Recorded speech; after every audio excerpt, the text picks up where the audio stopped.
energy wondering what's hurting your gut and what's going on with all of these different foods and how sometimes you can eat them all the time, the exact same foods, and other times you eat them and your stomach hurts so bad for days afterwards. If this sounds familiar to you, I want you to hang on for a minute because I have some words of advice and some reasons to help you understand why this might be going on. If you're new here, I'm Rita Johnson, owner of Divine Mercy Nutritional Care, and I help women with reproductive health issues to take their health back into their own hands. Okay, so we know by now that our gut health is intricately linked to your reproductive health. If you don't, go back and watch my video on gut health and fertility. So with that being said, we know that when our gut health is compromised, our fertility is also going to be compromised. But even if you're not here trying to optimize fertility, it's still critically important to know how to support your gut health, if for nothing else, to be able to avoid having constant GI distress, constant stomach pains, aches, bloating, gas, you name it. So what can we do about it? And why is it that sometimes we can eat certain foods and feel fine, and other times we eat them and feel terrible?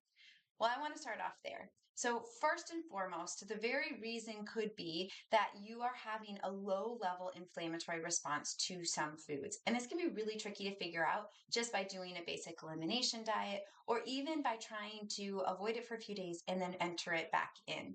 And part of that is because cross-contamination tends to be really high, but also because if you have several foods that are slightly inflammatory for you and you one day eat a whole bunch of them in combination with each other, you could have a really severe reaction, whereas a few days ago, you ate that very same food and you felt fine.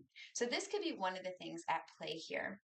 Now, I also want to mention real quick about elimination diets. Although we may be able to eliminate the foods that are bothering us and feel better, we're also not totally able to see what are all the different factors that are bothering us that are we need to eliminate.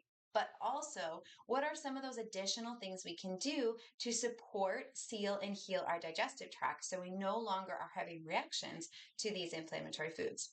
So, for instance, if we had something else going on in our gut, perhaps it's a pathogenic presence, perhaps it's a dysbiosis. So, we would basically say dysbiosis is when the good microbiome gut bugs and the bad ones that really like to grow like weeds in our garden take over. Then we can have issues with inflammation, with leaky gut, where food is leaking outside of our intestinal tract and our immune system is reacting to that. So this is why I really encourage people when they have foods that they think are bothering them to really just pause and take a few steps back. We need to look at what's going on with your microbiome health. We need to look at what types of foods you could be reacting to that could be causing an inflammatory response, and then move forward with sealing and healing and developing a protocol from there. So if you want to check out either of those things, I do have a video on the GI stool map and the MRT food sensitivity panel, which are tests that I run in my practice. But of course, I'd love to know if you have any questions about inflammation and inflammatory responses in general. It can be really confusing and feel like you're navigating a lot, and oftentimes it feels like there's not a lot of answers out there. I love talking about this, and for more content from me, I hope that you'll like and subscribe. And also, if you're wondering if it might be time to break up with your doctor, grab my free ebook. I have an ebook that walks you through warning signs that your doctor may not be the person you want in your corner anymore, and then where to go from there.